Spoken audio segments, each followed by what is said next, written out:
ਉਹਨੇ ਆਪਣੀ ਮਰਜ਼ੀ ਨਾਲ ਜਿੱਥੇ ਵੀ ਕੀਤਾ, ਔਰ ਜਿੱਥੇ ਕੀਤਾ ਉਸ ਬੱਚੀ ਦਾ ਰਿਸ਼ਤਾ, ਉਹ ਔਰਤ ਵੀ ਹੁਣ ਮਰ ਗਈ, ਉਹ ਬੰਦਾ ਵੀ ਮਰ ਗਿਆ, ਹੁਣ ਹੈ ਨਾ, ਬੁੱਢੇ ਹੋ ਗਏ, ਲੇਕਿਨ ਉਹਨਾਂ ਦੀ ਔਲਾਦ ਨਹੀਂ। ਮਤਲਬ ਉਹ ਬਾਬਾ ਦੱਸਦਾ ਕਿ ਪੂਰੇ ਪਾਕਿਸਤਾਨ ਦੇ ਵਿੱਚ ਉਹਨੇ ਕੋਈ ਦਰਬਾਰ ਨਹੀਂ ਛੱਡਿਆ, ਕੋਈ ਪੀਰ ਨਹੀਂ ਛੱਡਿਆ, ਕੋਈ ਵਲੀ ਨਹੀਂ ਛੱਡਿਆ ਔਲਾਦ ਵਾਸਤੇ।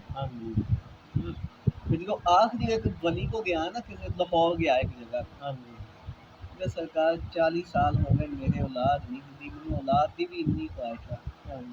ਉਹਨਾਂ ਨੇ ਕਿਹਾ ਜਦੋਂ ਤੇਰੀ ਘਰ ਦੀ ਦੇ ਪੀਰਾਂ ਨੇ ਆਹ ਗੱਲ ਕਹੀ ਸੀ, ਉਹਨੇ ਕਿਹਾ ਸੀ ਮੈਂ ਨਹੀਂ ਕਰਨਾ, ਉਦੋਂ ਉਹਨਾਂ ਦੀ ਗੱਲ ਤੇ ਅੱਲਾ ਨੇ ਉੱਥੇ ਲੀਕ ਲਾ ਦਿੱਤੀ ਸੀ, ਉਹ ਤੋਂ ਅੱਜ ਪੂਰਾ ਪਾਕਿਸਤਾਨ ਵੀ ਫਿਰ ਔਲਾਦ ਨਹੀਂ ਹੋਣੀ ਤੇ ਨਾ ਅਸੀਂ ਦੇ ਸਕਦੇ। ਮੈਂ ਇੱਕ ਗੱਲ ਸੁਣਾਵਾਂ ਜੀ ਇਹਨਾਂ ਨੂੰ।